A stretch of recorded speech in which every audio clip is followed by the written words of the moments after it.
Hello, linear algebra students, 2318 students.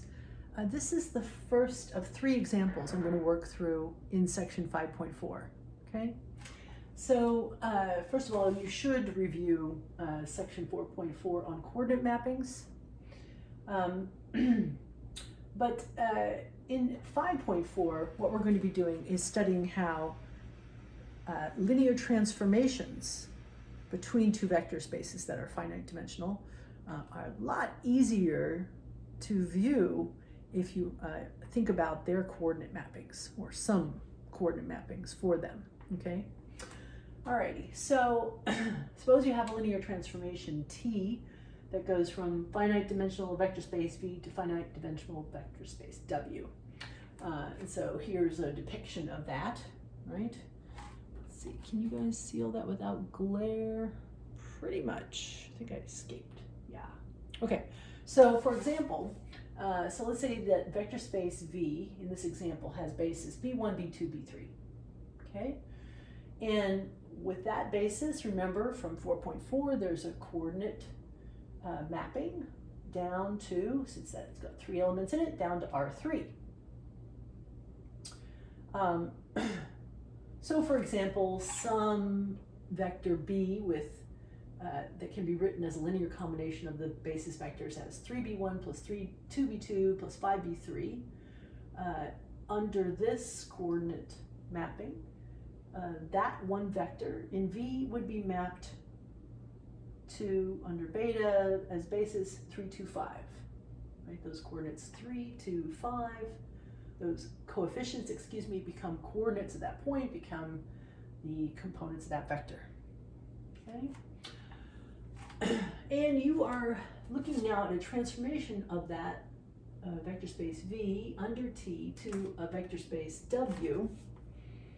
And let's suppose that W has a basis D with D1, D2 in it. Okay. So a question might be, what is T of B under this transformation? B is some arbitrary vector, right, with coefficients 3, 2, 5 on this basis. What does T of that look like? Well, if you bring the discussion down to R3, the transformation from R3 to R2, using those coordinate mappings, becomes a lot easier. You don't have to do that. Here's the alternative. So somebody needs to give you some information about that transformation. Notice I haven't been very explicit. What does T do? It's just some linear transformation. Well, you will be given some information about the transformation. So for example, you might be told, what is the image of each of the basis vectors in V? So suppose that T of B1 turns out to be, in terms of D1 and D2, negative 5d1 plus 2d3. And that, what does it do to the second basis vector? It's 7d1 minus 8d2 on W's basis vectors. And T of B3, let's say that's equal to just 3 of D1. Okay? So just using the fact it's a linear transformation and you know what's happened to the basis elements, if somebody gives you the vector B as this linear combination of those vectors B1 through B3, using the fact it's a linear transformation, you could gut it out, right? You could do the following. T of the vector B would be equal to T of this linear combination of those basis vectors. Since it's a linear transformation, that's just 3, 2, 5, those scalars brought out in front of T of B1, T of B2, T of B3. You guys still see this? What's that? Well, T of B1 was negative 5d1 plus 2d3. You need 3 of those, right? And 2 of the TB2s. Well, here's TB2. It's 7d1 minus 8d2. And you need 5 of the TB3s. TB3 is 3d1. So you distribute this scalar through here. You get this big sum. And it finally equals 14d1 minus 10d2. You guys can check that arithmetic. you could just do that. But a lot easier is to use the following matrix transformation.